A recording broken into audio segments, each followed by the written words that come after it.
దళరశ్రియరజనార్ ఆదికాండము 17వ అధ్యాయం మొదటి వచనం.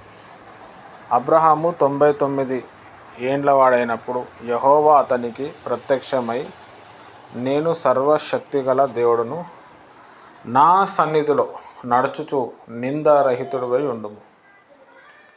నాకును నీకును మధ్య నా నిబంధన నియమించి నిన్ను అత్యధికంగా అభివృద్ధి చెందునని అతనితో చెప్పెను. అబ్రహాము సాగిలపడి ఉండగా దేవుడు అతనితో మాట్లాడి, ఇదిగో నేను నియమించిన నా నిబంధన నీతో చేసి ఉన్నాను. నీవు అనేక జనములకు తండ్రి అగుదువు, మరియు ఇక మీదట నీ పేరు అబ్రాము అనబడదు. నిన్ను అనేక జనములకు తండ్రిగా నియమించిన కనుక నీ పేరు అబ్రహాము అనబడును. చాలు, ప్రార్థన చేద్దాం. స్తోత్రం ప్రభా, పరిశుద్ధమైన దేవానికి వందనాలు. రెహందల హస్తబర షందల రబబర షిరియరజనార్. తండ్రి ప్రభా, పరిశుద్ధమైన దేవానికి వందనాలు. అద్భుతాలు చేయువాడానికి వందనాలు. రెహంతల హస్తం బబర శిఖర బార షిరియరజందలోర షిరియన్ ఓ రియందల హస్త బబర బబర షిరియరజందలో రబబర షిరియరజనార్. ఓ దేవానికి వందనాలు, వందనాలు, వందనాలు ప్రభా. పరిశుద్ధమైన దేవానికి వందనాలు ప్రభా. వాక్యంలో వెళ్తున్నాం, మాతో మాట్లాడండి. నాకు కనిపించు, అందరు కనిపించు. నాతో మాట్లాడు, అందరితో మాట్లాడమని యేసు నామంలో ప్రార్థిస్తున్నాను తండ్రి, ఆమెన్. ఎవరైనా ఆదికాండము 13వ అధ్యాయము 17వ వచనం ఎవరైనా చదవండి. ఆదికాండము 13వ అధ్యాయము 17వ వచనం. నీవు లేచి దేశము యొక్క పొడుగున వెడల్పున దానిలో సంచరించుము, అది నీకిచ్చెదనని అబ్రహాముతో చెప్పెను. చాలు సిస్టర్, థ్యాంక్ యూ. ఇక్కడ మనం 2 వచనాలు చదివితే దేవుని ఇంకా చదవమంటారన్నయ్య? 17 చదివేశాను. చాలు సిస్టర్, చాలు, థ్యాంక్ యూ, సరిపోతుంది. రైట్, మంచిది. దేవుని బిడ్డలకి నా హృదయపూర్వక వందనాలు. ఆదికాండం 13వ అధ్యాయం 17వ వచనంలో దేవుడు అబ్రహాంకి ఏమని చెప్పిండంటే, నేను ఏదైతే ల్యాండ్ చూపిస్తున్నానో పొడుగు వెడల్పు మధ్యలో నువ్వు నడువు అని చెప్పిండు. హల్లెలూయా. ఆదికాండం 17వ అధ్యాయం 1వ వచనంలో చూస్తే, దేవుడైన యెహోవా అబ్రహాంకు ప్రత్యక్షమయ్యిండు. నా ముందర నిందారహితుడుగా నువ్వు నడుము, దేశములకు తండ్రిగా నిన్ను చేస్తా, అనేక మంది సంతానం నీ దగ్గరకు వస్తుందని చెప్పిండు. ఆదికాండం 13వ అధ్యాయం 17వ వచనంలో మనం చూస్తే నడువు అని చెప్తున్నాడు. నేను ఏదైతే ప్రదేశం చూపించినానో దాని పొడుగు వెడల్పులో నువ్వు నడువు అని చెప్తున్నాడు. ఈ మాట చాలా ఇంపార్టెంట్, చాలా సీక్రెట్. మీరు ఎప్పుడైనా ఒక స్థలం ఇది నాది కావాలి అని మీరు అనుకుంటే, లేకపోతే ఏదైనా కొత్త ప్రాంతంలో మీరు స్థలము కొనుక్కోవాలి అని అనుకుంటే, కొత్త ప్రాంతంలో ఒక ఇల్లు కొనుక్కోవాలనుకుంటే, ఆ ప్రాంతంలో మీరు వెళ్ళి నడిచి ప్రార్థన చేస్తే కొన్ని రోజుల తర్వాత ఆ ప్రాంతం మీదే అయిపోతుంది. అబ్రహాము భక్తుని యొక్క కాళ్ళు వెడల్పు ఉంటాయి అన్నమాట. మనం ఒకసారి మన పాదాలు చూడాలి. మీ కాళ్ళు జస్ట్ లేపు చూస్తే కొంచెం షేప్ వస్తుంది దానికి. అంటే కాళ్ళు మొత్తం ఆనదు, కాళ్ళు మధ్యలో కొంచెం మీదికి ఉంటుంది. అబ్రహాం గారి కాళ్ళు చూసిరనుకోండి, మొత్తం స్లాంట్ ఉంటుంది అనమాట, మొత్తం స్ట్రైట్ ఉంటుంది. అబ్రహాంకి దేవుడు ఏం చెప్పిండంటే, నేను ఏదైతే ల్యాండ్ చూపిస్తున్నానో దాంట్లో నడువు, అది నేను నీకు ఇచ్చేస్తా అన్నాడు. హల్లెలూయా. నడవటం అనేది చాలా ప్రాముఖ్యమైన విషయం. మనం ఒక ల్యాండ్ స్వాధీనపరచుకోవాలి అని అంటే ఆ ల్యాండ్లో మనం నడుస్తూనే ఉండాలి. ఖచ్చితంగా ఆ ల్యాండ్ అనేది మనకు వస్తుంది. హల్లెలూయా. చాలా ప్రాముఖ్యమైన విషయం. దమస్కో మార్గంలో సౌలు అనే వ్యక్తి గుర్రం మీద పరిగెత్తుతూ ఉంటే మధ్యలో ఆయనకి దర్శనం కనబడ్డది, యేసయ్య కనబడ్డాడు. హల్లెలూయా. మొత్తం చేంజ్ అయిపోయింది ఆయన. నడుస్తూ ఉండటంలో చాలా పవర్ ఉంటుంది, నడవటంలో చాలా గెలవచ్చు. నడుచుకుంటూ ఇజ్రాయెల్ ప్రజల్ని దేవుడు నడిపించు 40 సంవత్సరాలు. వాళ్ళ ముందర ఏ దేశం కూడా నిలబడలే, ఏ ప్రాంతం కూడా నిలబడలే. తర్వాత వాళ్ళకి అడ్డొచ్చిన దేశాలన్నీ కూడా వణికిపోయినాయి, వెళ్ళిపోయినాయి. దేవుని ఒక గొప్ప కార్యాలు ఇజ్రాయెల్ దేశంలో జరిగింది వాళ్ళు నడవటం వల్ల. ఎరికో గోడ చాలా స్ట్రాంగ్, 2 లారీలు పోతాయి, అంత వెడల్పు ఉంటుంది ఆ గోడ. ఆ గోడ దాటి వెళ్ళాల. ఐగుప్తు దేశంలోనే ఎరికో అనేది ఒక పట్టణం అన్నమాట. భారతదేశంలో ముంబై లేకపోతే ఢిల్లీ, భారతదేశంలో హైదరాబాదు అనే పట్టణం ఎట్లనో ఐగుప్తు దేశంలో ఎరికో అనేది కూడా ఒక పట్టణం. ఆ పట్టణాన్ని దాటి వేరే దానికి వెళ్ళాలి. ఆ పట్టణం చుట్టూ పెద్ద ప్రహరీ గోడ. ప్రహరీ గోడ ఎంత వెడల్పు ఉంటుందంటే 2 లారీలు సేమ్గా వెళ్తే, ఇప్పుడు మనం వెళ్తున్నాం రోడ్ ఎంత ఉంటుందో అంత హైటు అంత వెడల్పు ఉండే, చాలా స్ట్రాంగ్గా కట్టారు. ఆ గోడల్ని పగలగొట్టాలి. Praise the Lord. ఆ గోడల్ని పగలగొట్టాలి అంటే ఎవరి వల్ల కూడా కాదు, చాలా కష్టం. వీళ్ళ దగ్గర బుల్డోజర్లు లేవు, బాంబులు లేవు, తర్వాత గడ్డపార కూడా లేదు. దేవుడు వాళ్ళకి ఏమని చెప్పిండంటే రోజుకొకసారి 6 రోజులు తిరగండి, మొత్తం ఆ పట్టణం గోడ చుట్టంతా తిరగండి. 7వ రోజు 7 సార్లు తిరగని చెప్పిండు. మొత్తం 6 + 7 13 సార్లు. అట్లా తిరిగేసరికి ఏమైపోయిందంటే ఆ ఎరికో గోడలు మొత్తం పునాది నుంచి మొత్తం కూలిపోయింది. ఇప్పుడు కూడా పోతే అవి అట్లనే ఉన్నాయి. తర్వాత వీళ్ళు యుద్ధం చేసి ఆ ఎరికో పట్టణాన్ని వీళ్ళు స్వాధీనపరచుకొని ఇంకా ముందుకు వెళ్ళిపోయారు. హల్లెలూయా. చాలా ప్రాముఖ్యమైన విషయం. మన విశ్వాస జీవితంలో నడక అనేది చాలా ఇంపార్టెంట్. చాలామంది మైండ్ పాడైపోతుంది, నైట్లో నిద్ర వస్తలేదు, లైఫ్ మీద హోప్ వస్తలేదు, అనుకునేది జరగకపోవడానికి కారణం ఏంటంటే నడవరు అసలు, నడిచేదే లే, అన్నీ వచ్చేస్తున్నాయి. ఇప్పుడు ఒకప్పుడు వంట చేయాలి అని అంటే పొలంకి వెళ్ళి కూరగాయలు కట్ చేసుకొని రావాలి, నది దగ్గర పోయి నీళ్ళు తీసుకొని రావాలి, ఎక్కడో బావి ఉంటే ఆ బావిలో నీళ్ళు చేదుకొని రావాలి. ప్రతిదానికి నడుకుంటుండే. ఇప్పుడు ఏం లేదు, 5-10 నిమిషాలు అన్నీ అయిపోతున్నాయి. హల్లెలూయా. దానివల్ల ఆరోగ్యం దెబ్బతింటుంది. మనం ఆత్మీయంగా ఎదగాలి అంటే ఖచ్చితంగా మనం నడవాలన్నమాట. హల్లెలూయా. చాలా ప్రాముఖ్యమైన విషయం. అబ్రహాంకి దేవుడు చెప్పిండు, యాకోబు కూడా చెప్పిండు, మోషేకి కూడా చెప్పిండు. వీళ్ళందరూ నడిచి నడిచి నడిచి అనేక ప్రాంతాలు వీళ్ళు కైవశం చేసుకున్నారు. యెహోషువ కూడా చెప్పిండు, నువ్వు బ్రతుకు దినములలో ఏ మనుషుడు నీ ముందర నిలబడడు అని. హల్లెలూయా. వాళ్ళందరూ నడిచిర్రు, దాన్ని గెలుచుకున్నారు, నడిచిర్రు, గెలుచుకున్నారు. సింపుల్. మీరు కూడా అనేక ప్రాంతాలకి తిరిగితే అనేక ప్రాంతాలు మీరు గెలుచుకుంటారు, అనేక మందిని మీరు విడుదల చేయగలుగుతారు. హల్లెలూయా. కాబట్టి దేవుడు ఈ ప్రేయర్ వాక్ అనేది నాకు చెప్పిండు. ఇది బైబిల్లో ఉన్న కాన్సెప్ట్. అబ్రహాంకి చెప్పిండు, walk in the breadth of and length of that land. ఆ ప్రాంతం ఏదైతుందో దాని వెడల్పు పొడుగులో నువ్వు నడువు, అది నేను నీకు ఇచ్చేస్తా అన్నాడు.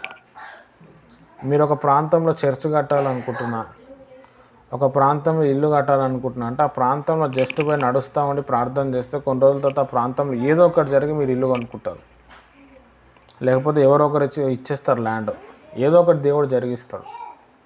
చాలా ప్రాముఖ్యమైన విషయం. హల్లెలూయా. కాబట్టి దేవుని ప్రియమైన వారలారా, ఇక్కడ బాగా అర్థం చేసుకోవాల్సిన విషయం ఏంటంటే బయట సమాజంలో చాలా భయంకరమైన విధ్వంసం అనేది జరుగుతూ ఉంది. మనం నడుచుకుంటానో బండి ఎక్కువ బస్సు ఎక్కువ మనం ప్రార్థన చేస్తే చాలా విడుదల వస్తుంది. హల్లెలూయా. నేను సేవ చేస్తూ ఉన్నప్పుడు నేను ఇన్ని ప్రాంతాలు తిరగడానికి కారణం, నేను పుట్టింది హైదరాబాద్, మాకు అసలు ఊర్లు అంటేనే తెలియదు, ఎప్పుడు ట్రైన్ కూడా ఎక్కలే. 18 సంవత్సరాల వరకు ట్రైన్ అంటే ఏందో తెలియదు నాకు. ఇప్పుడైతే వారానికి 10 రోజులు ట్రైన్లోనే ఉంటా. మా ఇంట్లో కంటే ఎక్కువ ట్రైన్లోనే ఉంటా, ఎక్కువ ఊర్లు తిరుగుతా. దానికి కారణం ఏంటంటే నేను ప్రార్థన చేసేటోడిని. ఈ ఊరికి పోవాలా ప్రభా అంటే ఆ ఊరికి సంబంధించిన వ్యక్తి ఎవరో ఒక నెలకు ఒకరోజు పరిచయం అవుతుండే, ఇంటికి రామంటుండే, వెళ్ళిపోయేటోడిని. హల్లెలూయా. ఒకసారి రాజమండ్రి నుంచి అటు పార్వతీపురంకి వెళ్తున్నాను. పార్వతీపురం అవతల ఇంకొక ఊరు ఉంటుంది, రాయగడ అనే ప్రాంతం. ఈ మధ్యలో ఊర్లలో కూడా ప్రభా సేవ దొరకాలా, వైజాగ్లో కూడా నాకు సేవ దొరకాలా అని ప్రార్థన చేసేవాడిని. తర్వాత మన వైజాగ్ లక్ష్మక్క వాళ్ళు పరిచయం అయ్యారు. చాలామంది పరిచయం అయ్యారు వైజాగ్లో. హల్లెలూయా. అంటే ప్రార్థన చేసుకుంటే మనం వెళ్తే దేవుడు అక్కడ ఏదో ఒక కనెక్షన్ మనకి ఇచ్చి మనకు అక్కడ నిలబెట్టిస్తాడు.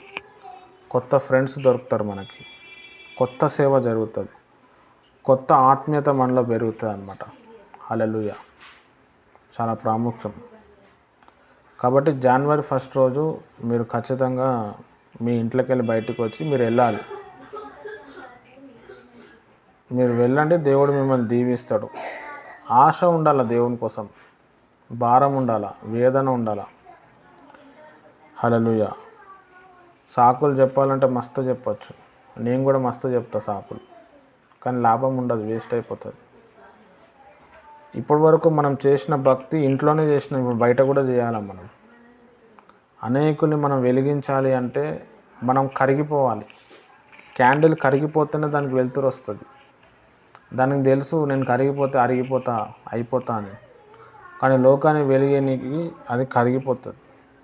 క్రైస్తవుడు ప్రభువుని నమ్మిన వ్యక్తి కరిగిపోవాలా, లోకం కోసం, ప్రజల కోసం, దేవుని కోసం. అప్పుడే మనకు వెలుగు వస్తుంది. మీరు లోకానికి వెలుగే ఉన్నారు అన్నారు. చాలామంది క్రైస్తవులు వెలిగింపబడతలేరు, వాళ్ళు చీకట్లోనే ఉంటున్నారు. దేవుడు చెప్పే ప్రతి మాటలో చాలా అర్థం ఉంటుంది. ఒక కొవ్వొత్తికి ఉన్నంత లెవెల్ దేంట్లో కూడా ఉండదు, ఎవరికి ఉండదు. కొవ్వొత్తికి ఉన్నంత లెవెల్, కొవ్వొత్తు లెవెల్ చీకట్లోనే తెలుస్తుంది, వెలుగులో ఉన్నప్పుడు, ఎండలో ఉన్నప్పుడు తెలియదు. దేవుడు మనని ఒక ప్రాంతంలో ఒక దీపంగా పెట్టాడు అంటే ఆ ప్రాంతం అంతా చీకటిగా ఉంది, అందుకే నేను దేవుడు దీపంగా అక్కడ పెట్టాడు. నువ్వు వెలగాల, నువ్వు ఆరిపోవద్దు. హల్లెలూయా. నువ్వు వెలగాల, అనేకుని రక్షించాలా. యేసుప్రభు వారు ఆయన బెత్లెహేమ్ అనే గ్రామంలో పుట్టి చుట్టుపక్కల పరిసర ప్రాంతాలన్నీ తిరిగిండు ఆయన. ఒక వ్యక్తికి కొన్ని లక్షల దయ్యాలు ఉంటే సముద్రం అంతా దాటే ప్రాంతానికి వచ్చి అతన్ని బాగు చేసి నువ్వు మంచిగా అయిపోయినావు అని ఎవరికి చెప్పొద్దని చెప్పి వెళ్ళిపోయాడు. హల్లెలూయా. ఇలాంటి విషయాలు ఏమైపోయినాయంటే ప్రజల్లో, లోకంలో వెళ్ళి ఆయన అందరికీ దేవుడు అయిపోయాడు. ప్రపంచం మొత్తంలో యేసుప్రభు భక్తులు ఉన్నారు. దానికి కారణం ఏంటంటే యేసుప్రభు చేసిన పరిచర్య, త్యాగం. కాబట్టి దేవుని ప్రియమైన వారలారా, యోనా అనే భక్తుడు తర్షీష్కు వెళ్తూ ఉంటే దేవుడు అతన్ని మళ్ళీ నినివే పట్టణానికి తెచ్చిండు. దేవుడు తర్వాత మాట్లాడిన తర్వాత యోనా అనే భక్తుడు నినివేకి వెళ్ళి భారం కలిగి మాట్లాడి 185,000 మంది కన్నీరు గార్చి వాళ్ళందరూ మారిపోయారు. నినివే ప్రాంతం అంతా మారిపోయింది ఒక యోనా ద్వారా. సమరయ పట్టణం అంతా మారిపోయింది ఒక ఫిలిప్ ద్వారా. సమరయ పట్టణం అంతా యేసుప్రభు దగ్గరకు వచ్చింది ఒక సమరయ స్త్రీ ద్వారా. అపోస్తల కార్యం చదివితే ఫిలిప్ అనే దైవజనుడు సమరయ పట్టణాన్ని మొత్తం తీసుకొచ్చాడు, అద్భుతాలు, స్వస్థతలు చేస్తూ. తర్వాత పేతురు, యోహాన్ బై వాళ్ళకి ప్రార్థన చేసినప్పుడు వాళ్ళు పరిశుద్ధాత్మ పొందుకున్నారు. ఫిలిప్ అనే భక్తుడు జస్ట్ అక్కడే ఉండి కూర్చుంటే కాకపోతుండే. హల్లెలూయా. పౌలు భక్తుడు 3 సార్లు ట్రిప్ వేసిండు. 3 ప్రయాణాలు ఉంటాయి పౌలు భక్తుడు. ఇజ్రాయెల్ ప్రయాణం ఉంటుంది, అబ్రహాం ప్రయాణం ఉంటుంది, పౌలు భక్తుడు ప్రయాణాలు కూడా ఉంటాయి. ఎప్పుడన్నా టైం వచ్చినప్పుడు చెప్తాను. వీళ్ళు ప్రయాణం చేయటం వల్లనే చాలా ఆత్మీయ విషయాలు నేర్చుకున్నారు, అనేక మందిని మండించారు, అనేక మందిని రక్షించారు. ఇంట్లో కూర్చుంటే ఏముండదు. ఇప్పుడు నేను ఇంట్లో కూర్చుంటే మీరు అందరు దొరకరు నాకు. హల్లెలూయా. కాబట్టి దేవుని ప్రియమైన వారలారా, నెలకొకసారి 1వ తారీఖు రోజు మనం అందరం కూడా ఏదో ఒక ప్రాంతంలో వెళ్ళి ప్రేయర్ చేసి రావాలి. ఆ ప్రేయర్ చేయటం వల్ల దేవుడు మీకు ఏదైనా కొత్త విషయం నేర్పిస్తాడు. కొంతమంది కొత్త ఫ్రెండ్స్ మీకు దొరుకుతారు. హల్లెలూయా. ఏదో ఒక ఆత్మీయ స్థాయి అనేది పెరిగిపోతుంది. దేవుడు మిమ్మల్ని దీవిస్తాడు. మీకు సమస్యలు ఉన్నప్పుడు వాళ్ళు కూడా మీకు నిలబడతారు. చాలా ప్రాముఖ్యమైన విషయం. హల్లెలూయా. కాబట్టి మీరు ఈ యొక్క మంచి అవకాశాన్ని మీరు వాడుకోండి. మీరు వెళ్ళండి. ఆ రోజు మిమ్మల్ని దేవుడు ఏదో ఒకటి నడిపిస్తాడు. తర్వాత దేవుడు మీకే చెప్తాడు, పలానా దగ్గరికి పో, పలానా దగ్గరికి వెళ్ళిపో. అట్లా నడిపింపు వచ్చిందంటే వెళ్ళిపోవాలంతే. డ్యూటీ చేసుకోవాలా, కొన్ని పైసలు పక్కన పెట్టుకోవాలా, ప్రయాణం చేయాలా. దగ్గరే వెళ్ళి ప్రేయర్ చేస్తూ ఉండాలి. ఖర్చులు తగ్గించుకోవాలా, కొన్ని పైసలు ప్రయాణంకి పెట్టుకోవాలా, వెళ్ళిపోవాలా. 100-200 సరిపోతాయి. ఇక్కడ తెలంగాణలో అయితే ఫ్రీగా తిరగచ్చు. తెలంగాణ మొత్తం తిరగచ్చు, ఫ్రీ. ఎవరు అడిగేటోడు లేడు. ఫ్రీ బస్సు ఇప్పుడు ఆంధ్రాలో కూడా వస్తుంది అనుకుంటా. హల్లెలూయా. చాలా ప్రాముఖ్యమైన విషయం. కాబట్టి దేవుని ప్రియమైన వాళ్ళరా, ఈ యొక్క ఏదైతే ఉందో ప్రార్థన విషయం, మనం ఇంట్లో ఉండి చేసే ప్రేయర్ వేరే ఉంటుంది, నడుస్తూ చేసే ప్రేయర్ వేరే ఉంటుంది. ఇంట్లో చెప్పే ప్రసంగం వేరే ఉంటుంది, నడుస్తూ చేసే ప్రసంగం వేరే ఉంటుంది. రెండింటికి చాలా తేడా ఉంటుంది. ఒక దగ్గర కూర్చునే నేర్చుకునేది వేరే ఉంటుంది, నేర్చుకున్నది ప్రాక్టీస్ చేసేది వేరే ఉంటుంది. ఇప్పుడు నేను ఎన్నో చెప్తాను మీకు. ఇప్పుడు మీరు ఒక దగ్గర కూర్చున్నారు, నేను ఎన్నో విషయాలు చెప్తాను. నేను చెప్పిన దాంట్లో 25% ఎక్కుతుంది మీకు. మీరు ఎప్పుడైతే నేను చెప్పినవి మీరు ప్రాక్టీస్ చేస్తారో, మీరు బయటకు వచ్చి దాన్ని నేను చెప్పినవి నెరవేరుస్తుంటారో, నేను చెప్పినవి కూడా మీకు అర్థమవుతాయి. మీరే నాకు చెప్తారు, నాకు ఇట్లా అర్థమైంది బ్రదర్, నాకు ఇది దొరికింది, ఈ ప్రత్యక్షత నాకు దొరికిందని మీరే చెప్తారు. హల్లెలూయా. చాలా ప్రాముఖ్యమైన విషయం. దేవుడు మనల్ని ఎన్నుకున్నాడు. ఏదో రకంగా కొంతమంది ఆత్మలు మనం సంపాదించాలి. దేవునికి చూపించాలి మనం, ప్రభా నేను నా కెపాసిటీని బట్టి ఇంతమందిని నేను రక్షించుకున్నాను, భరించో సహించో. హల్లెలూయా. మన కాన్ఫరెన్స్లో కొంతమంది నటించే వాళ్ళు ఉంటారు. నటనా జీవితం.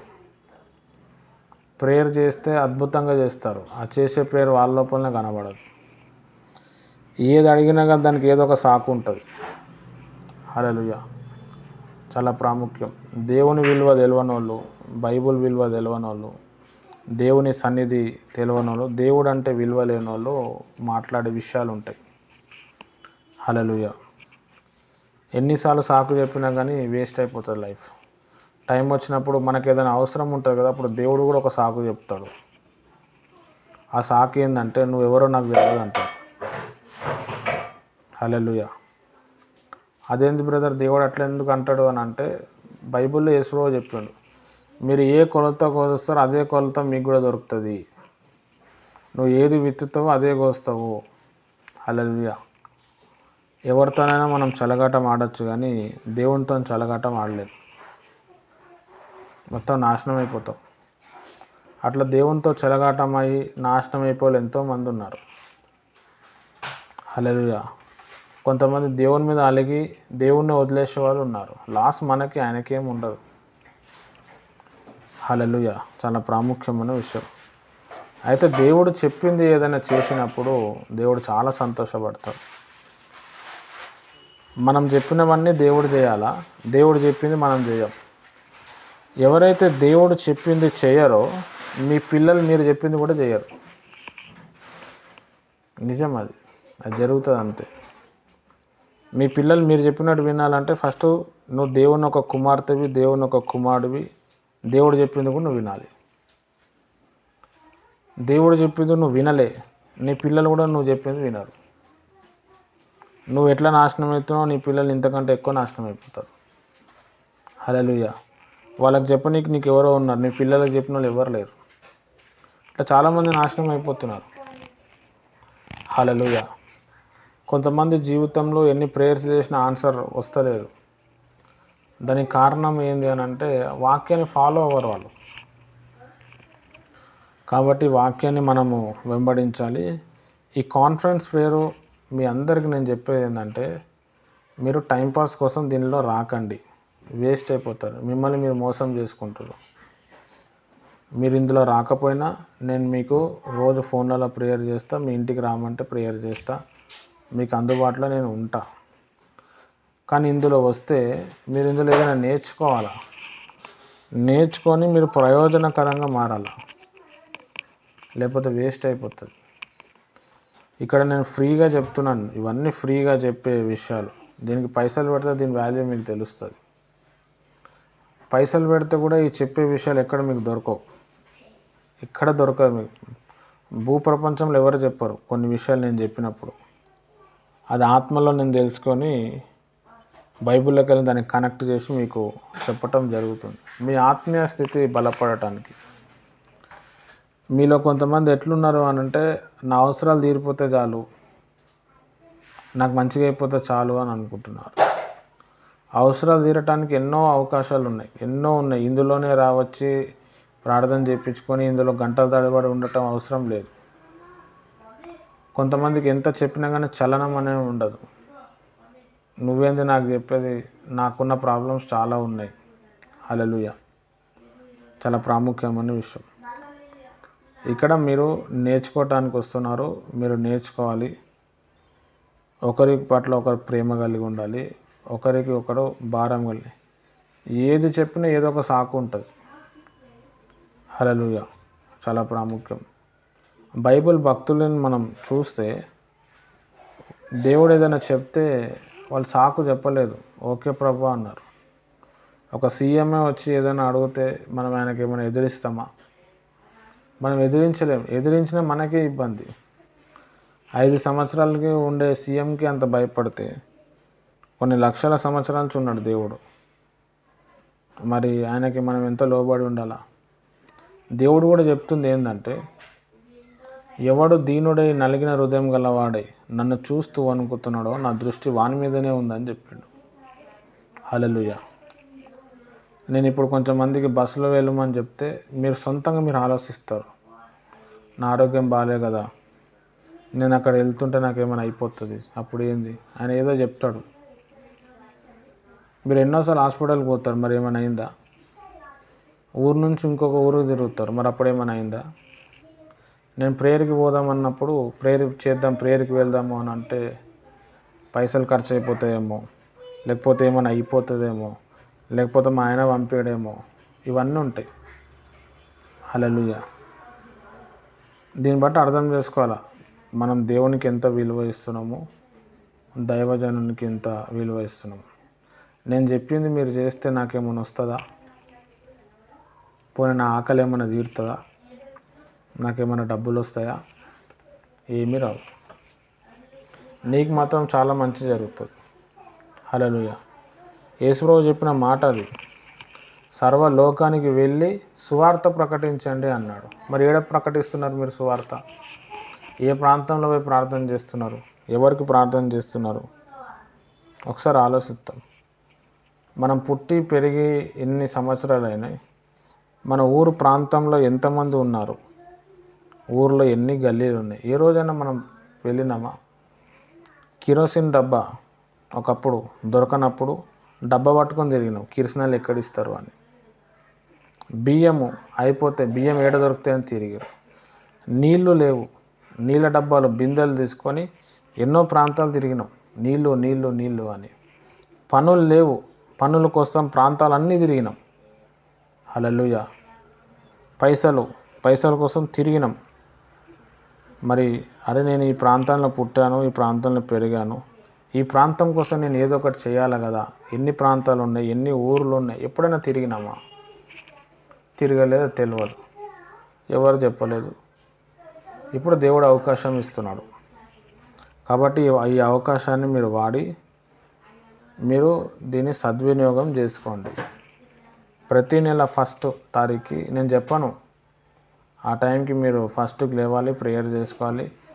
ఉద్యోగం ఉంటే ఉద్యోగంకి వెళ్ళాలి, ఉద్యోగం నుంచి వచ్చానా లేకపోతే ఉద్యోగంకి వెళ్ళేటప్పుడైనా లేకపోతే ఇంట్లో ఉంటే ఆ టైంకి మీరు వెళ్ళి మంచిగా ప్రేయర్ చేసుకొని, ప్రభా నేను ఈ ప్రాంతానికి వెళ్తున్నా, ఎవరైతే కష్టాల్లో చచ్చిపోయేటోళ్ళు ఉంటారో వాళ్ళు నాకు పరిచయం కావాలా, నన్ను నువ్వు బ్రతికించినా వాళ్ళని కూడా నేను బ్రతికించాలా, అలాంటి వ్యక్తులు నాకు దొరకాలా ప్రభు అని మీరు భారం కలిగి ప్రార్థన చేస్తే ఎవరో ఒకరు దొరుకుతారు. మీరు వాళ్ళ ద్వారా మీకు సహాయం అందుతుంది, మీ ద్వారా వాళ్ళకి సహాయం అందుతుంది.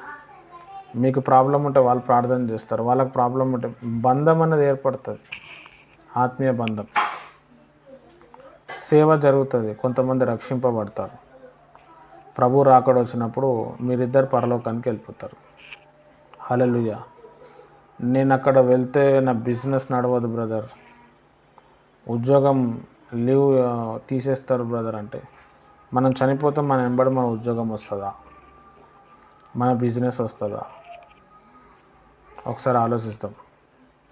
హల్లెలూయా. చాలా ప్రాముఖ్యమైన విషయం. మా ఆత్మీయ తల్లి ఉండే ఎస్తర్ అక్క అని చెప్పి, ఆమెకి 2 పిల్లలు, ఒక కొడుకు ఒక కూతురు.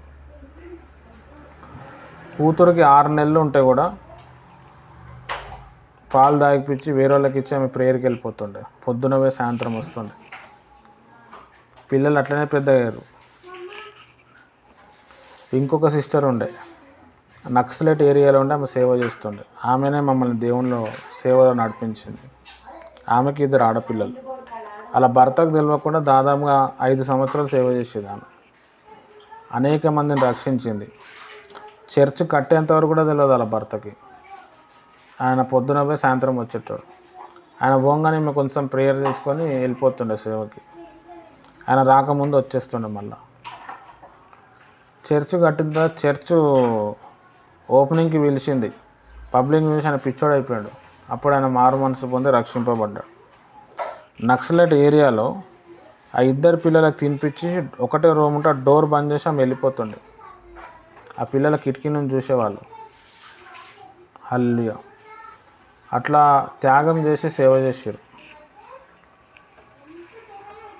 హైదరాబాద్లో ₹1,00,00,000 స్థలం కొనుక్కొని ఇప్పుడు ఆడ చర్చ్ నడిపిస్తుంది ఆమె. చాలా ప్రాముఖ్యమైన విషయం. సేవ భారం ఉంది, సేవ చేయాలి అంటే నేను ఆపటం ఎవరి వల్ల కాదు. తర్వాత చేస్తా బ్రదర్, చెప్పనీకి చాలా బాగుంటుంది, నేను సేవలో వాడబడాలి బ్రదర్, నా పరిచర్య కోసం ప్రేయర్ చేయండి బ్రదర్. 3 ఏండ్ల నుంచి ప్రార్థన చేస్తున్నాం, 5 ఏండ్ల నుంచి ప్రార్థన చేస్తున్నాం. ఏ ప్రాంతానికి పోయి సువార్త ప్రకటించరు?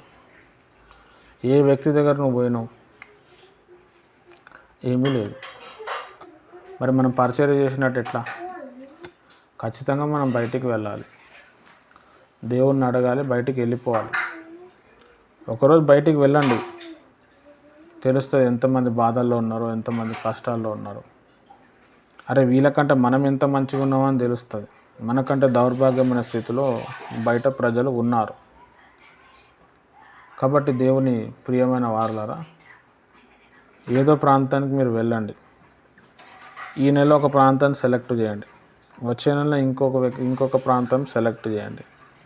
ఎవరైనా పరిచయం అయితే వాళ్ళ ఫోన్ నెంబర్ తీసుకోండి. హిందువులు కావచ్చు, ముస్లింలు కావచ్చు, ఎవరైనా కావచ్చు. దేవుని మాటలు చెప్పండి, ప్రార్థన చేయండి, ధైర్యం ఇవ్వండి. అప్పుడప్పుడు ఫోన్లలో ప్రేయర్ చేయండి. ఎప్పుడైనా మీకు ఆత్మ ప్రేరేపణ వస్తే వాళ్ళ ఇంటికి పిలవండి, లేకపోతే మీ సంఘానికి పిలవండి, లేకపోతే మీరే అక్కడికి వెళ్ళండి, అంతే. హల్లెలూయా. నీకంటూ పబ్లిక్ పలానా దగ్గర ఉండాలా. అట్లా ఏమవుతుంది అంటే సేవ జరుగుతుంది, కొంతమంది రక్షింపబడతారు. మీరు ఎప్పుడు కూడా బిజీ ఉంటారు. ఆ నెలకు పోయేది వారంకి అవుతుంది, వారంకి పోయేది రోజుగా మారిపోతుంది. రోజు బయట తిరగటం ఉంటుంది. దానికి కావాల్సిన డబ్బులు దేవుడే ఇస్తాడు. లేకపోతే పలానా వ్యక్తి వస్తుందంటే వాళ్ళే పెట్టుకుంటారు, లేకపోతే కారులో వచ్చన్నా తీసుకొని వెళ్ళిపోతారు. ఏదో ఒకటి జరుగుతుంది. కానీ ఫస్ట్ అయితే మనము బయట అడుగు పెట్టేసాలి. హల్లెలూయా. ఇదే పరిచర్య. పరిచర్య అంటే ఏంటంటే దేవునితో మనం ఏదైతే రిలేషన్షిప్ మెయింటైన్ చేస్తున్నాం అది బయటికి రావాలి. అది బయటికి మనమే తీసుకురావాలి. మనం కొంచెం తీసుకొస్తే దాన్ని దేవుడు తీసుకొని వెళ్ళిపోతాడు, ఇంకా ఒక రేంజ్లో తీసుకొని వెళ్ళిపోతాడు. అందుకే అంటున్నాడు అబ్రహాంకి, నేను ఏదైతే ప్రాంతం చూపించినానో ఆ ప్రాంతంలో నువ్వు నడువు అని చెప్పిండు. హల్లెలూయా. చాలా ప్రాముఖ్యం. ఆత్మపూర్ణులుగా వెళ్ళి మనం నడవాలి. నోవాహు గారు పరిచర్య అదే చేసిండు. అందరికీ చెప్పిండు, ఎవ్వడు వినలే. దేశం ప్రపంచం అంతా తిరిగిండు. జంతువుల దగ్గరికి వెళ్ళిండు, వాటిని పిలుచుకున్నాడు. ఎన్నో జంతువులను పిలిస్తే కొన్ని జంతువులు వచ్చినాయి, కొన్ని రాలేకపోయినాయి. ఆ జంతువులు రక్షింపబడ్డాయి. హల్లెలూయా. చాలా అది నోవాహు గారి పరిచర్య. మోషే గారి పరిచర్య వేరే ఉండే, ఏలియా గారి పరిచర్య వేరే ఉండే, ఎలీషా గారి పరిచర్య వేరే ఉండే. ప్రతి పరిచర్య ఒక అడుగుతోనే స్టార్ట్ అవుతుంది. ప్రతి ప్రోగ్రాం ఒక 1 స్టెప్ నుంచి ఒక అడుగు వేయటంతోనే స్టార్ట్ అవుతుంది. పెళ్లి చేయాలన్నా, ఇల్లు కట్టాలన్నా, మంచి కార్యం చేయాలన్నా, చెడు కార్యం చేయాలన్నా, ఒకరి మరణం సమాధికి మనం వెళ్ళాలన్నా ఒక్క అడుగుతోటే స్టార్ట్ అవుతుంది. ఆ ఒక్క అడుగు వేసే దగ్గర సైతాన్ వద్దంటుంది. అవసరమా నువ్వు పోవటం? నువ్వు పోకపోతే ఇంకెవడన్నా పోతాడులే. హల్లెలూయా. దేవుని ప్రియమైన వాళ్ళారా, దావీదు తన తరము వారికి సేవ చేసిండు. మనము మన తరం వారికి సేవ చేయాలా, కొంతమంది ఆత్మను సంపాదించుకోవాలా. కాబట్టి మీరు ఇదంతా అర్థం చేసుకొని ఈ ప్రేయర్ వాక్ అనేది మీరు స్టార్ట్ చేయండి. దేవుడు మిమ్మల్ని బలంగా దీవిస్తాడు, మిమ్మల్ని నడిపిస్తాడు. దేవుడి మాటలు దీవించును గాక. నేను చెప్పిన వాక్యం ఏం అర్థమైందో కట్టే, కొట్టే, తెచ్చే అనే ఫామ్లో చెప్పండి. Thank you.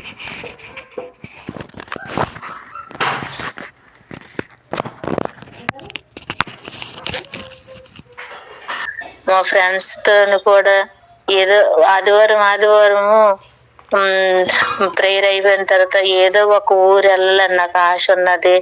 మనం వెళ్దామనేసి మా ఫ్రెండ్స్తో చాలా అంటే చర్చిలోని ఫ్రెండ్ అయ్యి వెళ్దామనే వరం. కానీ అలాగే ఇప్పుడు 7 సంవత్సరాలు అయింది, కానీ ఒక్కరోజు ఒక్క ఊరు కూడా వెళ్ళి సువార్త చేయలేదు తమ్ముడు. ఇప్పుడు ఈరోజు మీరు చెప్పేదాన్ని బట్టి అయితే, కానీ మీరు చెప్తున్న మాటలు ఈ సువార్త కోసం చెప్తున్నప్పుడు చాలా దుఃఖం, వేదన కలిగి, అవును ఇంట్లో మనం మన కుటుంబం ప్రార్థన చేసుకుంటాము, బయట ఊర్లు ప్రపంచం ఎలాగున్నది, ఏదో ఒక నెలకు ఒక్క రోజు వెళ్ళి ఆసక్తి కలిగి వాళ్ళకు చూసి కన్నీరు కార్చి ప్రార్థన చేస్తే ఏమో ఆ ప్రార్థన ఒక రోజు కూడా వాళ్ళు ఫలింప చేస్తదేమో, ఒక రోజు అది వాళ్ళు రక్షింపబడతారేమో అని ఒక ఆశ కలిగింది తమ్ముడు. నేనైతే మీరు చెప్తుంటే దేవునితోనే మాట్లాడుకుంటాను తండ్రి. నన్ను ఎన్నో సంవత్సరాల కంచి నాకు ఈ ఆశ ఉన్నది. ఈ రోజు తమ్ముడు మాటల ద్వారా నాకు ఆశ కల్పించావు. నాకు నిజమే, భర్త అయినా పిల్లలైనా వాళ్ళు ఏమనుకున్నా పర్లేదు, కానీ నాకు ఎదిరి నువ్వు నాకు ఏ ఊరు వెళ్ళాలి నాకు చూపించండి, ఎదిరించి ధైర్యం చేసుకుని నాకు ధైర్యం నాకు ఇవ్వండి. నేను నెలకు ఒక ఊరు కూడా నాకు వెళ్ళాలని ఆశ ఉన్నది, అది కల్పించండి ప్రభు అనేసి మీరు మాటలు చెప్తున్నప్పుడు కూడా అదే దేవుడితో ఆడుకొని ఉంటాను. చాలా థ్యాంక్స్ తమ్ముడు. నాకైతే ధైర్యం వచ్చింది. నెలకు ఒక ఊరు వెళ్ళాలి, అలాగే బస్సులు అంటే ఎలాగ వెళ్ళాలనేది నాకు తెలియలేదు. ఇప్పుడు ఆలోచన చెప్పారు కాబట్టి వెళ్ళి బస్సులోనే కనిపించిన ప్రతి ఊరు మనుషుల కోసం చేస్తాను, అటు నుండి వస్తాను. దేవుడికి వందనాలు. నాకు చాలా నచ్చింది తమ్ముడు. Thank you.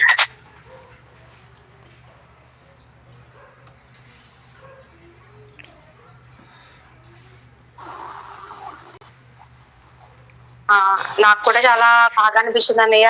ఎందుకంటే మన పాపములు, మన దోషములు ఇవన్నీ కడగడానికి దేవుడే మరి మన ప్లేసెస్ కి వచ్చి మనం నశించిపోతున్నామని చెప్పి మన కొరకు ప్రార్థన చేసి ఆయన సిలువలో మరణించి మన కొరకు మన పాప క్షమాపణ చేయించారు. మరి మనమేం చేస్తున్నాము, మనం ఏం చేయలేకపోతున్నాము అనిపించింది మీరు చెప్తే. మనం కూడా వెళ్ళి యేసయ్య ఏ విధంగా అయితే వచ్చి మన పాపదోషములన్నీ కడిగి వేశారో మనము కడిగి వేయలేము, కానీ దేవునికి ఇక్కడ జనాంగం ఇలా ఉన్నారని చెప్పి వాళ్ళని దేవుడి దగ్గరికి తీసుకెళ్లి ప్రార్థన చేసి వాళ్ళ కొరకు వాళ్ళ పాపాలన్నీ మనం క్షమించమని అడిగితే దేవుడు క్షమిస్తారు అనిపించింది నాకు కూడా. మీరు చెప్తున్నాం సేపు వాక్యం నాకు వచ్చారు, యేసయ్య మన కొరకు వచ్చారు వెళ్ళారు. మొత్తం ఊరూరా గ్రామము తిరిగి అక్కడ రోగులను అందరినీ స్వస్థపరిచారు. ఇంకా కుంటి వాళ్ళని, గుడ్డి వాళ్ళని, వీళ్ళందరినీ కూడా స్వస్థపరిచారు. ఊరూరా తిరిగి, గ్రామం తిరిగి. అదే విధంగా మనం కూడా ఒక అడుగు వేయాలి అనిపించింది. తప్పకుండా January 1st రోజు వెళ్ళి ప్రతి ఒక్కరి కోసం ప్రార్థన చేస్తాను అన్నయ్య. Praise the lord.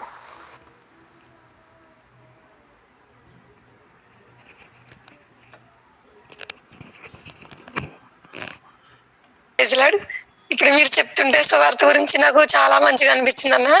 నాకు ఎప్పటి నుంచి కూడా నా హృదయంలో అదే కోరిక. నాకు ఏంటంటే ఇంట్లో ఉండి అందరి కోసం ప్రార్థన చేస్తాము. మనం ఎన్నిసార్లు ప్రార్థన చేస్తాము అన్నిసార్లు కూడా మరి ఇతరులను జ్ఞాపకం చేసుకుని ప్రార్థన చేస్తాము. అయితే బయటికి వెళ్ళలేకపోతున్నాను ప్రభా అని చాలా రోజుల నుంచి నాకు అదే ఉంది. అయితే వెళ్ళినా కానీ ప్రార్థన అయితే చేస్తాను. అక్కడ ఏ వాక్యం చెప్పాలి, ఎలాగా చెప్పాలి, మరి నాకేమో చదువు లేదు అనేసి నేను చాలా సార్లు నేను అనుకున్నాను అన్న. అయితే ఇంటి దగ్గర ఉన్నప్పుడు కూడా, మాచవరంలో ఉన్నప్పుడు కూడా అప్పుడప్పుడు ఎవరైనా ఇంటికి వెళ్ళి ప్రార్థన చేసేదాన్ని. నేను ప్రార్థన చేసి దేవుడి గురించి చెప్పేదాన్ని. మరి సంవత్సరం నుంచి మరి ఎక్కడికి వెళ్ళలేకపోతున్నాను. మరి మీరు చెప్తుంటే సువార్త గురించి చెప్తున్నా చాలా మంచిగా అనిపించింది. ఏంటంటే మన పాపాలు మనం డైలీ కూడా ఒప్పుకుంటున్నాం మనం. అలా మీరు కూడా ఒప్పుకుంటున్నారు. కానీ మరి ఎంతమంది మరి పాప జీవితంలో ఉన్నారు, తాగుబోతులుగా ఉన్నారు. మరి వాళ్ళు ఎలాగ రక్షింపబడతారు ప్రభా అని రోజు నేను ఆలోచించుకుంటూ ఉంటాను. మరి మీరు కాన్ఫరెన్స్ కాల్ కలిపినప్పుడు ప్రతిరోజు కూడా ఆలోచించుకుంటాను. పడుకున్నప్పుడు కూడా ఆలోచించుకుంటాను. అయితే నేను ఈ రోజు మీరు చెప్పినప్పుడు ఇప్పుడు చెప్పారు మీరు ఇలా ప్రార్థన చేయండి అని, వెళ్ళి ప్రార్థన చేయండి అని. అదే నేను ఒక ప్రాంతానికి వెళ్ళాలని నాకు ప్రేరేపణ వచ్చిందన్న. మరి ఖచ్చితంగా అయితే నేను వెళ్ళాలనుకుంటున్నాను 1వ తారీఖుని మధ్యాహ్నం నుంచి. ప్రైజ్ లార్డ్ అన్న. Praise Lord. 2 నెలల కింద నుంచి ఇంకొక అతను ఆయనకి తెలుసు అనమాట. మరి వెళ్దాం రండి సువార్తకి, 2-3 ఊర్లు వెళ్దాం అనేసి అన్నారు. అన్నప్పుడు మా ఆయన వెళ్దాం అన్నారు. వెళ్దాం అనేసరికి మరి ఇంకొకరితో వెళ్తే మరి మా అయ్యగారు రేటు అంటారేమనేసి ఆ సమస్య మీద ఉండిపోయింటాము. కానీ అయితే నాకు కూడా సువార్తకి వెళ్ళాలనేసి నాకు ఆశ ఉంటాము. మీరు చెప్పిన వాక్యం నాకు చాలా అర్థమైంటాము. చేస్తాము.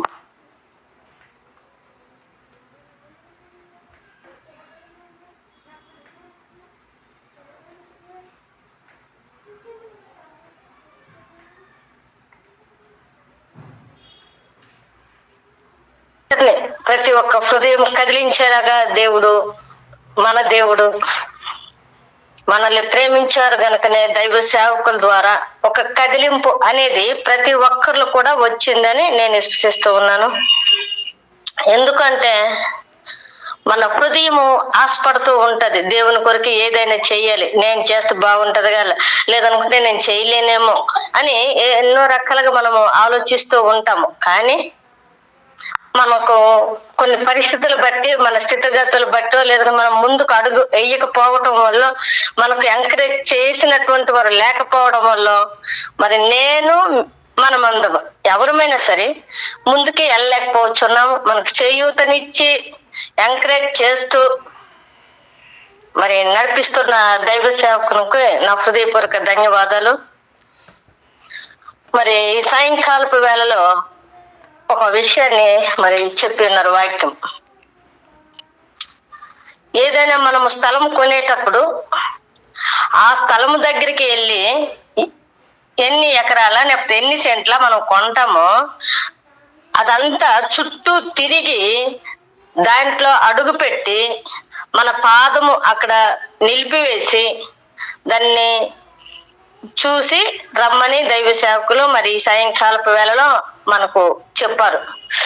అంటే ఎక్కడికైనా మనం వెళ్ళేటప్పుడు మన పాదము ముందు అక్కడికి వెళ్ళాలని, మన అడుగు అక్కడ పడాలని, అప్పుడు అది ఆశీర్వదింపబడుతుంది. మన యొద్ద నుండి మనకున్న ఆశ తీసివేయబడదు, ఆశ నెరవేర్చబడుతుంది అని దైవ సేవకులు రూఢిగా చెప్పారు ఈ సాయంకాలపు వేళలో. ఇటువంటి మర్మాలు ఆత్మీయతకు, దేవుని పనికి ముందుకెళ్ళటానికి ఎంతో తోడ్పడుతుంది. మరి ఇటువంటి ఎంకరేజ్ ఇచ్చి, ఇటువంటి మరి ప్రతి ఒక్కరిని కూడా పురుకొల్పి దేవుని పనిలో మరి స్వార్థం లేకుండా సేవ చేస్తున్నటువంటి తమ్మునికి మరొక మారు కూడా నా హృదయపూర్వక ధన్యవాదాలు. మరి మనం ఇట్టి రీతిగా మరి ప్రతి నెల ఫస్ట్ 1వ తేదీన ఎక్కడికైనా మన ఆశ మనసులో ఉంటుంది, కానీ మనం బయటికి వెళ్ళలేకపోతున్నాము అని చెప్పారు. అయితే ఇప్పుడు ఏం చేయమన్నారు అంటే, మనం మరి ఈ జనవరి 1కి మనం సువార్త భారం ఉండేటప్పుడు, లేదంటే దేవుని మాటలు చెప్పాలనుకున్నా, దేవుని పని కొరకు బయటికి వెళ్ళాలనుకున్నా, జనవరి 1 రోజు స్టార్ట్ చేయమని చెప్పారు మీరు. మరి ఆ రోజు 2 గంటలు 3 గంటలు 4 గంటలు ప్రయాణం చేస్తుండగా ఆ బస్సులో ఉన్నంత వరకు కూడా దేవుణ్ణి ఆరాధిస్తూ, ఏ గ్రామము బోర్డు కనిపించినా అక్కడ మరి ఆ గ్రామం కోసం ప్రార్థన చేయడము, తర్వాత మనం ఎంతవరకు లాస్ట్కి వెళ్తామో ఆ గ్రామంలో ఆ బస్ దిగి ఆ స్టేషన్ దగ్గర నిల్చొని, ఈ పట్టణానికి నాకు నడిపించారు, ఈ గ్రామానికి నన్ను నడిపించారు, మరి దీన్ని మీరు దీవించండి, ఆశీర్వదించండి, రక్షణ లేని వారికి రక్షణ దయచేయండి, నశించిపోయిన ప్రతి ఒక్కరిని కూడా కాపాడండి, త్రాగుబోతులను విడిపించండి త్రాగుడు నుండి అని ఆ విషయాన్ని ప్రార్థన చేసి మరలా బస్సు ఎక్కి మరలా వచ్చేయమని చెప్పారు. ఇది జనవరి 1 నుండి స్టార్ట్ చేయమని చెప్పారు. అలాగనే ప్రతి నెల కూడా 1వ తారీఖున ఎక్కడికో అక్కడికి బయటికి వెళ్ళి మరి ఏదో గ్రామానికి వెళ్ళి మరి ప్రార్థన చేయమని చెప్తూ ఉన్నారు. లేదనుకుంటే కనిపించిన వారికి దేవుడే కొత్త ఆత్మలకు కూడా ఇస్తారు, కొత్త వ్యక్తులు కూడా చూపిస్తారు, పరిచయం చేస్తారు. ముందు మనకు నటక రావాలి, మనము బయటికి వెళ్ళాలి. మనం ఇంట్లో ఉన్నంత వరకు మనం దేవుని పనిలో డెవలప్ అవ్వము, మరి దేవుని పనిని మనం చేయలేము. మేం పొందుకున్న రక్షణ మరి ప్రతి ఒక్కరికి కూడా తెలియపరచాలనుకుంటే బయటికి వెళ్ళాలి, బయటికి నడవాలి అని చెప్పారు. మరి అప్పుడు పాత రోజుల్లో మరి ఎటువంటి పరిస్థితులు వెంటాడాయో, ఎలాంటి పరిస్థితుల్లో జనాలు ఉండేవారు, మరి ఎలాగా బ్రతుకు తీరు ఉండేదో, మరి ఇప్పుడు బ్రతుకు తీరు ఎలా ఉందో, ఒక 5 నిమిషాల్లో వంట, ఈ రోజు ఆ రోజుల్లో గంటల తరబడి వంట చేస్తూ ఉండేవాళ్ళు. మరి ఇలాంటి పరిస్థితులన్నీ మరి సాయంకాలపు వేళలో మరి దేవుడు ఎంతో మార్పునిచ్చాడు. ఆ రోజులు ఆ పద్ధతులు వేరు, ఇప్పుడు పద్ధతులు వేరు. ఈ రోజు ఖాళీగా ఇంట్లోనే ఉండకుండా మరి అన్ని సదుపాయాలు దేవుడు ఇచ్చినప్పుడు ఈ రోజు దేవుని పని కొరకు మరి ముందుకెళ్ళాలని ఈ సాయంకాలపు వేళలో మరి ప్రతి ఒక్క హృదయం కదిలించేలాగున మరి ఈ సాయంకాలపు వేళలో దేవుడు మీ ద్వారా మాతో మాట్లాడారు. దేవునికి వందనాలు. మరి ఇంతటితో నా మాటలు ముగిస్తూ ఉన్నాను.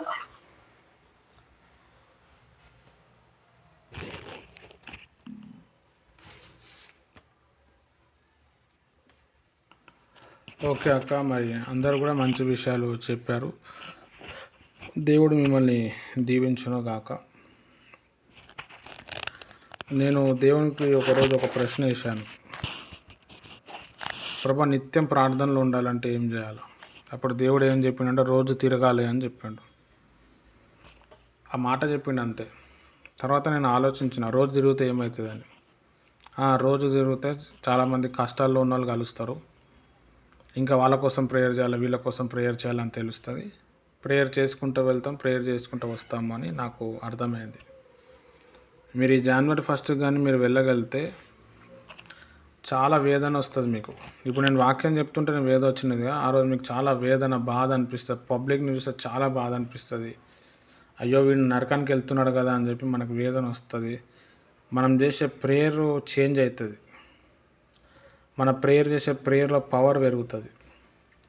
యేసు ప్రభు వారు ఒక చనిపోయిన శవాన్ని లేపేటప్పుడు, లాజర్ అనే వ్యక్తి చనిపోయిన శవాన్ని లేపే ముందు ఆయన నిట్టూర్పు విడిచిండని రాయబడ్డది.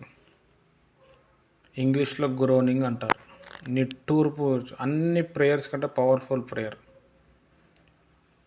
అంటే ఆత్మలో ఆయన భారం కలిగి ఉన్నాడు, నిట్టూర్పు ఇడ్చిండు, ప్రసవ వేదన పడ్డాడు.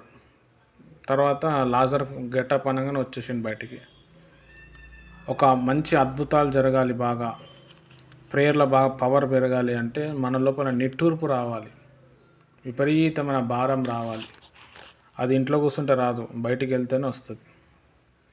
హల్లెలూయా. నేను ఇప్పుడు చాలా దేశాల కోసం ప్రార్థన చేపిస్తున్నాను, ఊర్ల కోసం ప్రార్థన చేపిస్తున్నాను. ఇవన్నీ ఎట్లా అంటే నేను బయట తిరగటం వల్లనే నాకు చాలా విషయాలు తెలిసినాయి. బయట తిరగటం వల్లనే మన దయామన్న అక్క, నాగేశ్వర అంకుల్ వాళ్ళు పరిచయం అయ్యారు. 10 ఏళ్ళు అవుతుంది వాళ్ళు నాకు పరిచయం అయ్యి. హల్లెలూయా. ఇంకా చాలామంది పరిచయం అయ్యారు అట్లా నడుచుకుంటూ, ట్రైన్లలో, బస్సులలో. కొంతమంది భీమవరంలో ఒక ఆయన పరిచయం అయ్యాడు, ఆయన నంబర్ పోయింది. ఇప్పుడు బస్సులో ఉండి ఆయన ఏడుస్తున్నాడు, ఆయన పక్కన నేను కూర్చున్నా, ఎవరితోనో ఫోన్లో మాట్లాడుతున్నాడు. సార్ మీ ప్రాబ్లం ఏంది అని అంటే, మీరు ఎవరు అంటే, నేను పాస్టర్ని, నేను ప్రేయర్ చేస్తే మీకు మంచిగా అయిపోతుంది. ఆయనకు కొంచెం యేసుప్రభు గురించి తెలుసు, కానీ పెద్దగా అంత నమ్మలేడు ఆయన. అయితే కొంచెం అమాయకంగా ఉన్నాడు ఆయన. లేదు సార్, నాకు మా కంపెనీలో నా మీద నింద వేశారు, 10 లక్షల డబ్బు నేను తీసుకున్నా అని చెప్పి నా మీద నింద వేశారు. నేను దాంట్లోకి వెళ్ళి బయటికి రాలేకపోతున్నా, మా ఆఫీసర్స్ ఏమో ఒప్పుకుంటలేరు, నువ్వే తీసినా అంటున్నారు. నాకు నెలకు వచ్చేది 10,000 15,000, నేను ఇప్పుడు 10 లక్షలు ఎలా కట్టాలి? జాబ్ రిజైన్ చేసినా నేను జైలుకే పోతాను, చచ్చిపోయినా మా ఫ్యామిలీ జైలుకే పోతుంది, ఎట్లా అని ఏం అర్థం అవుతుంది అంటే, ఆయనకు ప్రేయర్ చేసిన, మీ ఫోన్ నెంబర్ ఇవ్వండి అన్న, ఫోన్లో ప్రేయర్ చేసా. జస్ట్ అప్పుడు ఆయనకు ప్రేయర్ చేసిన. ఒక 2-3 డేస్ తర్వాత మళ్ళీ ఫోన్ చేసి అడిగిన. ఆయన నా నంబర్ ఫీడ్ చేసుకోలేడు. ఫస్ట్లో గుర్తుపట్టాలి, తర్వాత గుర్తుపట్టి సార్ మీరు ఆ రోజు ప్రేయర్ చేశారు కదా, నెక్స్ట్ రోజు ఆఫీస్కి పోతా 10 లక్షలు దొరికేసినాయి అన్నాడు. చాలా హ్యాపీగా ఉన్నా సార్ మళ్ళీ మీ వల్ల అన్నాడు. నేను మళ్ళీ ఒక 2-3 రోజులు మళ్ళీ ఆయన కలిస్తే నేను దేవుళ్ళో తెచ్చేసేటోడిని. ప్రభుని నమ్ముకునేటోడు ఆయన. నంబర్ పోయింది, కథం. అప్పటి నుంచి ఇప్పటివరకు దొరకలేడు ఆయన. చాలా ఇక దొరకడు, ఇక నా లైఫ్లో ఆయన కనబడ్డాడు. అది నేను చేసిన తప్ప. నంబర్ పోయింది నా దగ్గర, ఫోన్ పోయింది, ఏమో అయింది మొత్తానికి. అందుకే నేను ఎవరి దగ్గర కొత్త వ్యక్తుల దగ్గర వస్తే ఆ బుక్లో రాసుకుంటా నంబర్లు రాసుకోగానే అంతా అయిపోగానే బయటకు వచ్చి ఆ నంబర్లు ఫస్ట్ ఫోన్లో ఎక్కిచ్చేస్తా. నాకున్న దరిద్రం ఏంటంటే ఆ బుక్ కూడా పోతుంది. సైతాన్ పక్కనే ఉంటాడు, ఎట్లా డిస్టర్బ్ చేయాలి అని చెప్పి చూస్తాడు. వాళ్ళకి ఫోన్లలో ప్రార్థన చేస్తూ ఉంటే వాళ్ళు బాగా అయిపోయారు. హల్లెలూయా. ప్రపంచంలో అన్నిటికంటే గొప్ప పని ఏదైనా ఉందా అంటే అది ఆత్మలను సంపాదించటం. జ్ఞానవంతుడు ఆత్మల్ని సంపాదిస్తాడు అన్నాడు. చాలా పెద్ద మాట అది. కాబట్టి మీరు అందరూ కూడా ఆత్మను సంపాదించాలి. దేవుడు మీ కొరకు భారం కలిగి ఉన్నాడు. చాలా సంతోషం వస్తుంది, చాలా నెమ్మది వస్తుంది, మీ అవసరతలన్నీ తీర్చబడతాయి.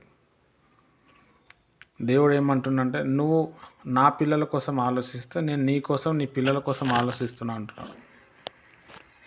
కొన్ని విషయాలు మనం ప్రేయర్ చేయకపోయినా వాటికి ఆన్సర్ రావడానికి కారణం ఏంటంటే, ఇట్లా కొన్ని విషయాలు దేవుళ్ళు మనం చేసే భక్తి సాధనలో మనకు రిజల్ట్ వస్తుంది. నేను కొన్ని విషయాలకు ప్రేయర్ చేయకపోయినా ఆటోమేటిక్ అవి క్లియర్ అయిపోతాయి. దానికి కారణం ఏంటంటే నేను దేవుని బిడ్డల కోసం ఆలోచిస్తున్నా. కాబట్టి మీ అవసరతలు తీర్చబడాలి, మీరు ఉన్నతమైన స్థాయికి వెళ్ళాలి, మీకు మంచి ఆరోగ్యం ఉండాలి అంటే దేవుని మనసులో ఎంతో భారం ఉంది, ఎంతో వేదన ఉంది. ఆయనంతటా ఆయన పోయి ప్రత్యక్షంగా పోయి చెప్పుకోడు. ఆయనకంటూ ఎవరైనా కొంతమంది వ్యక్తులు కావాలి, వాళ్ళకే చెప్తాడు. కాబట్టి అది మీరు తెలుసుకొని మీరు ప్రేయర్ చేయండి. దేవుడి మాటలు దీవించును గాక. ఆమేన్.